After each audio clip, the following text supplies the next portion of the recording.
immediately to the satisfactory of the complainant. All right. No, I don't want to sound intrusive at this stage. Yeah. I just wanted to understand what you mean by rather than direct investigations. You've given your answer. Thank you. Thank you, Chair. General, I think you can now go to paragraph 17 on page 9. At times, my functions require active operational participation rather than ceremonial and administrative oversight, which included serious and violent crime. Can I just ask, when you say my functions, do you mean as the component head at the time? Yes, sometimes I'm needed to go down there if there is shooting and go and attend with them the scene and give investigative support. You may continue. I think at paragraph 18, you highlight one investigation that you were involved in. You can deal with that briefly. Yeah, on this one, I just gave an highlight that there was a period whereby the miners, more especially who were working at the smelt house, were killing the shift boss, those who were stopping them and managers from going out with this, we call them amalgam, because it's already served from there. Then they just put them in this, these police socks, and then and fasten them and put another one and fasten. Then they put them around their waist. So if the shift boss was so strict and other securities, so they started taking them out. So it started in lieu of coming towards Western area and back to Driefontein. That time now is called Sibanye Water. So, and these guys, because there were no arrests, they started doing this. So I collected all the dockets and started the investigation backwards, and then we managed to arrest a team full of these people working at the mines. Because you'll see, all of them, they were having cars. All of them, they were staying in suburbs and whatsoever. But so we managed to have a breakthrough on it. Then if I could ask you from paragraph 19, 20, 21, and 22, are you speaking about a role prior to your role as component head in those paragraphs? Because if you are, I think that it's not entirely relevant to what we're dealing with, but if you want to maybe summarize it or just have it be noted for the record. Yeah, it was just, it's what it is there on my CV, trying to show the job I have done before. Like here, I was still a branch commander in Randfontein. Then there were problems with particular suburb where there was a lot of killing, and it was towards Christmas, and yeah, because of drugs and so forth. So my team, we went there, took the old dockets, went through them, and we managed to get warrant of arrest on the old ones, and then we worked backwards on the new ones, and the whole criminal grouping was rounded, arrested, drugs found, no bail, and people had a nice Christmas. Okay. To Com's Rest for the first time. I think you can just summarize it in paragraph 21, really summarizes it. Yeah, in 21, here is where I was a district detective coordinator for District West Rand before I went to be the provincial commander of Gauteng priority crime investigation, where I was responsible for anti-corruption investigation, SASSA fraud, truck jackings, gang-related organized crime, political killings, and illicit cigarette syndicates.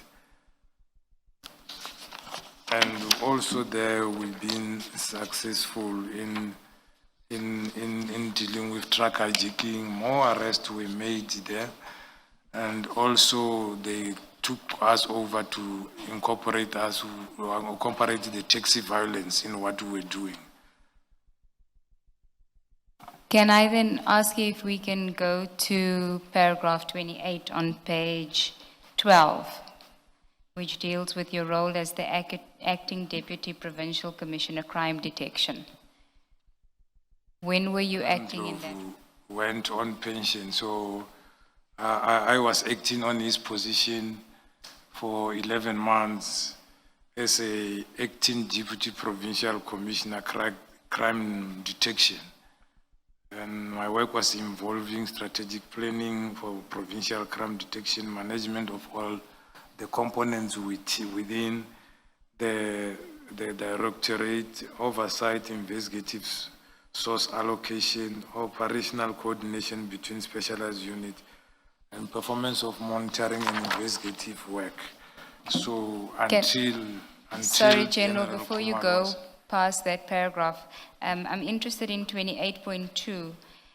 This would have been Gauteng, so the province that you're referring to is Gauteng in 2021. Yes. And 28.2, management of all detective components, what does that mean? Yes. What does that entail?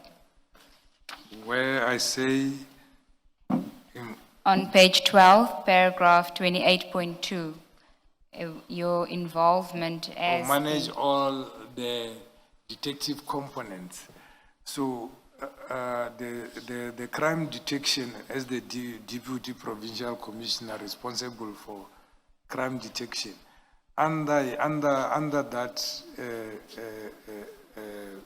directorate, there is components like serious and violent crime, anti-corruption, crime scene, and criminal record. And then there is crime intelligence head also who is reporting there. And also there's crime investigation services. And then there is stock theft and what so all those components are managed by the DPC, crime detection. So it wasn't limited to organized crime? No, it's all the components, including the organized crime. So all the components were report under the Deputy Provincial Commissioner. Okay. Then I think you can go to page 13, paragraph 30. This is now in your capacity as the acting component head and presently Major General Component Head. This is the position that you were in before, the permanent position before February 2026 when you were suspended. Thank you, Commissioners. During December 2023, the Divisional Commissioner together with the DNC approached me and asked if I'm interested to come and act at the component because at that time the component was not having a national head, organized crime, because it was held by General Sevilla who was promoted to be the DNC. And I worked in that component when it was started with General Sintumule. So the people who were, there were brigadiers there who were acting in rotation, but they indicated to me they don't get joy or see any improvement since they are acting. So they approached my provincial commissioner, who was Lieutenant General Mawela, and he agreed, and a letter was drafted, and I was appointed as the acting from the 18th of December 2023. We didn't attach the letter, but I'm having it if it is needed to be put in as an annex. So I worked there until 2024, May the 1st, when I was promoted to Major General as the permanent component head. And I outlined them the works which I'm doing as a component head. Should I read them or can I pass? I think paragraph 31, we'll take note of the sub-paragraphs in 30. You can maybe deal with 31. I can deal with 31. Yes, onwards. I must start from 30.1. No, 31, 31. at the foot of page 13. Okay. Directing disruptive operation against organized criminal networks. Sorry, General, what does that mean? What does disruptive operations mean? Yeah, the disruptive operations mean the operations. Remember, organized crime mostly deals with project investigation, which takes longer. So sometimes when you want to know, for example, we are having you as a target, but we don't have enough now. We put an agent, but we can't get to you. What do? We can do a disruptive operation based on to say, yeah, she might be selling drugs, and then we go and get a search warrant, and then we search, as if we're searching for the warrant, but actually we want to get to know you and to gather more information about you and the vehicles you are having there, so that we know what you are going to survey, because you are sophisticated, so that our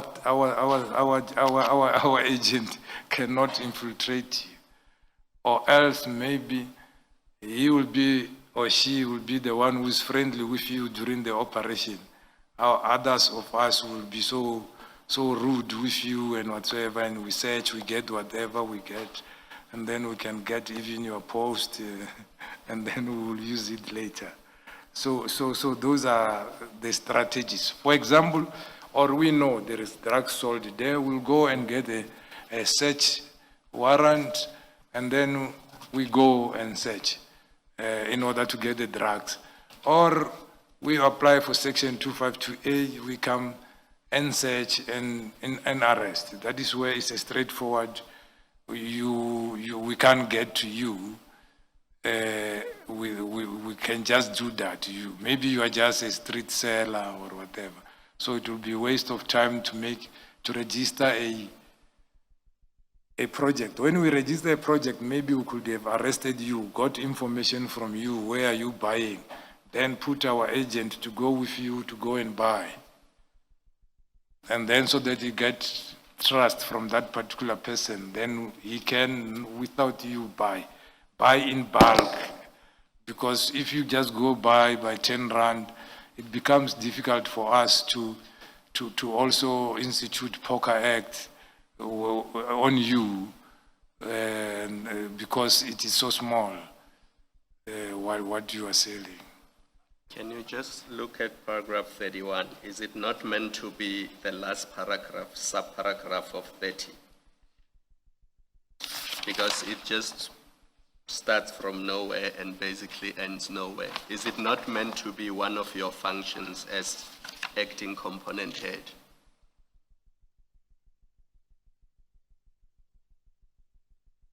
In other words, shouldn't it be 30.10? 30.10. It is meant to be 30.10. So it is part of your functions. It's part of 30. That's what I mean. Yes. Yeah, okay. You don't have to change it because it will disturb your other paragraphs, Okay. just for our noting. All right. No, thanks, Commissioner. Now, when you say in that paragraph, directing disruptive operations against organized criminal networks, how involved are you in that process in order to direct it? Would you have to have knowledge of the organized crime networks? Who's giving you that information?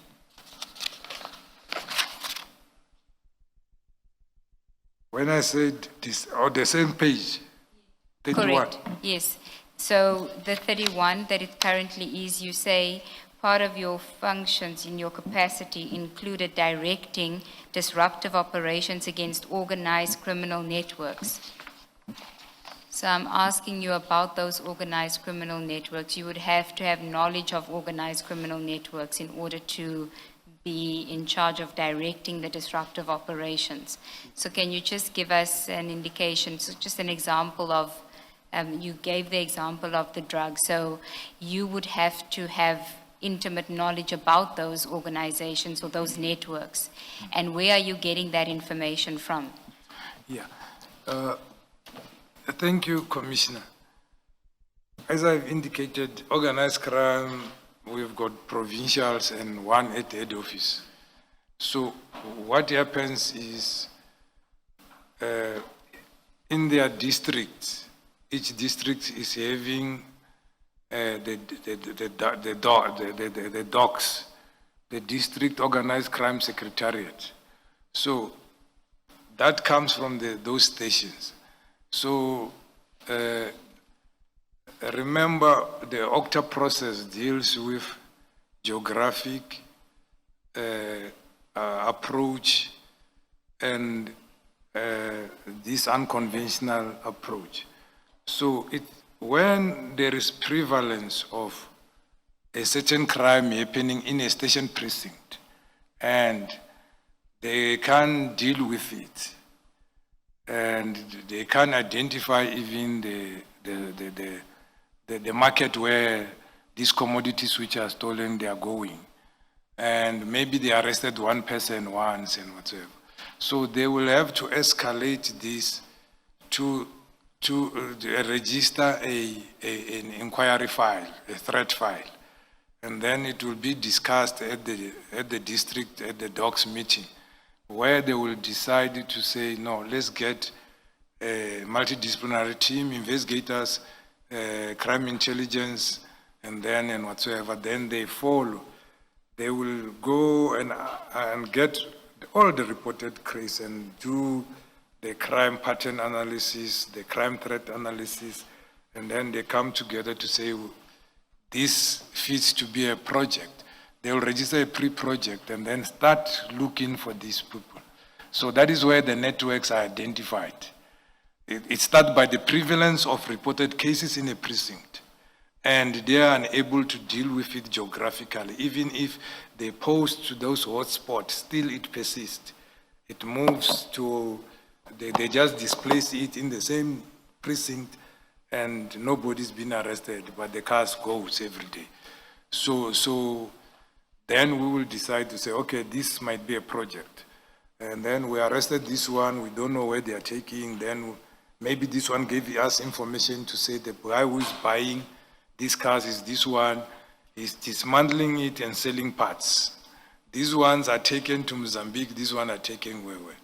And then they are paid how much. So that is the information which must be verified by counterintelligence and intelligence gatherers. So to identify the network, each province, based on threat analysis, on the reported crime, they identify who is the active role players involved in these crimes. Then, meaning you identified your networks, then you are managing to profile and see is working with this and that and that. Then you go deeper, you profile them. What regarding their finances and assets and whatsoever, how do they live? Do they fit the criteria that they can afford this thing? Then they become target. We identify, oh, this network works with this and that and that and that. That is why when we meet, I'm able to ask them, why is there no project registered in Northwest for this commodity? Because there is extortion at the mines there. Why do we don't have it? Then in Gauteng, we are having groupings doing illegal mining. Who is the kingpin and where are they taking it? So crime intelligence must come on board and look into that then and report and register a network or an inquiry and work with the detectives. Then identify the person to reach the stage where we can say we are going to buy that gold, or the gold will be in bulk with them when we can go and arrest. Be careful not to disclose your strategies to Yeah. those criminals. Okay. I think let's just stick to your evidence Okay. insofar as it is relevant to this Yes. committee. I'm worried that you are telling them what your plans are, and they'll be ahead of you. Yes. But they already know. They already know because you make an operational plan already, you see it on the social media before you go and operate. So, so they already know. But yeah, they can know, but as long as they don't know when and how. Chair, is this a convenient time to take the tea adjournment?